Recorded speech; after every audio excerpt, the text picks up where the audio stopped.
Քանի որ պարոն Քոչարյանը խոսում է իրադարձությունների մասին, որոնց մասնակցել ենք այստեղ շատերս, համեստ մասնակցությամբ։ Ես ուզում եմ դրանց անդրադառնալ, բայց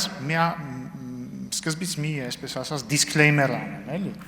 Պարոն Քոչարյան, ես միշտ ինձ մի փոքր վատ եմ զգում ձեր ներկայությամբ կամ ձեր հետ հեռակա զրուցելիս, ձեր հոր մասին խոսելիս, որովհետև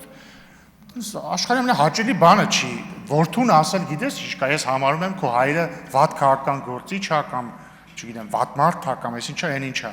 Բայց ես ստիպված եմ դա անել եւ ուզում եմ ասել, որ ես դա անում եմ բացառապես այն պատճառով, որ դուք падգամավոր եք քաղաքական գործիչ եք եւ այստեղ եք, այսինքն ձեր, օրինակ, ձեր ավագ եղբորը, եթե երբևէ հանդիպեմ, չեմ խոսի ձեր հոր մասին, որովհետեւ ինքը քաղաքական գործիչ չի։ Ինքը առնվազն քաղաքականապես որ համար պատասխանատու չի, իսկ դուք պատասխանատու եք այնպես, ինչպես ձեր կողքին նստած ձեր գործընկերները։ Պարոն Քոչարյան, դուք խոսում եք մարտի 1-ի մասին ու չգիտեմ, երևի հույս եք դրել, որ երիտասարդները, ովքեր այդ օրերին չեն ապրել, պետքա լսեն ձեզ, հավատան ձեզ։ Կամ ես չեմ բացառում, որ դուք այն ժամանակ լինելով երիտասարդ եւ ձեր հոր որդին, չգիտեմ, այսպես ասած, իրականությունը լավ չեք տեսել, կարող է ձեր տանը մենակ հմեկն է միացած եղել, այն ժամանակ էլ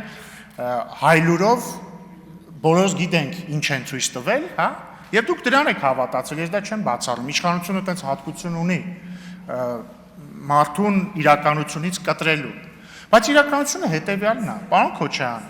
2008 թվականի մարտի 1-ի առավոտյան ժամը քանիսն էր, 6-ն էր, 6-ին, հասկանում եք, ժամը 6-ին, Ազատության հրապարակում եղել է մաքսիմում 100 մարդ, լավ, թող 200, 1000-ից քիչ հաստատ, 500-ից քիչ հաստատ, մեծ մասը քնած, ժամը 6-ին հասկանում եք, առավոտյան ժամը 6-ին, ոչ մի բան չեն արել, միակ բանը, որ արել են, քնելն է եղել կամ խռացնելը։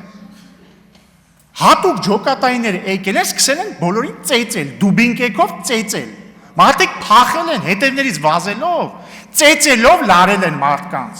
Հիմա խնդրում եմ ինձ ասել, այդ մարդիկ ինչ էին արել։ Ինչի են հատուկ ջոկատայինները առավոտ ժամը 6-ին եկել այդ մարդկանց դուբինկեքով զղկել։ Բացատրեք ինձ։ Հաջորդը ներողություն։ Ընդ որում ուշադրություն դարձեք, էլի խնդրում եմ այս իմ նկարագրածը համեմատեք վերջին տարիների իրադարձությունների հետ։ Ասենք 2 տարի առաջ մարդիկ եկել էին արքեպիսկոպոսի գլխավորությամբ, եկել բանը սիրահարների այգու զաբորները ջարդել էին, ուզում էին գային ազգային ժողովի վրա, այդ ընթացքում ոստիկանությունը հատուկ միջոց մի ընդհատեք, հատուկ միջոց կիրառեց, դուք դա համարում եք ցեղասպանություն, բայց քնած մարդկանց առավոտվա ժամը 6-ին գալ դուբինկեքով սատկացնելը համարում եք, գիտեք ինչ կա, որ նորմալ է։ Սա խնդիր է, պարոն Քոչարյան, սա խնդիր է։ Հաջորդը։ Հա, ընդ որում հետո դնում եք ձայնագրություն, որ Նիկոլ Փաշինյանը ասում է իրեր վերցրեք, որ պաշտպանվեք։ Իհարկե պետք է իրեր վերցնեն, որ պաշտպանվեն, որովհետև ինքն է պաշտպանում, որովհետև բա դրանից մի քանի ժամ առաջ հատուկ ջոկատայիններ եկի հարձակվել են մարդկանց վրա։ Բա ինչ եք ուզում։ Պարզ չի պետք է բարիկադավորվեն։ Ձեզնից էին պաշտպանում, ձեզնից չէ, ձեր հորից էին պաշտպանվում։ Հաջորդը, այնց հանգիստ եկել ասում եք, դե հա կարող է մարդիկ են եղել անմեղ, որ ձերբակալել են։ Չէ, կարող է չի, ասում եմ իմ հայրը ոչ մի հանցանք չի գործել, ընդ որում ոչ թե կարող է չի գործել։ Հաստատված է չի, որ չի գործել, որովհետև նույնիսկ ձեր հոր նախագահության օրոք, այո, մեղադրանքը հետ է վերցվել եւ գործը կառչվել է ապացույցների բացակայության պատճառով։ Հիմա ինչ է ստացվում, այսինքն գալիս են առավոտվա ժամը 6-ին հատուկ ջոկատայինները մարդիկ ծեծում են, հետո գալիս իմ հորը եւ այտենց եւս մի քանի 100 հոգու ձերբակալում են ու դուք ասում եք դե լավ, հա, ես հպարտ եմ, դուք էլի հպարտ եղեք ձեր հորով։ Պարզ է, որ ցանկացած որդի պետքա հպարտ լինի իր հորով, բայց քաղաքականապես դե հպարտանալու բան ընդհանրապես չկա։ Ինչ վերաբերվում է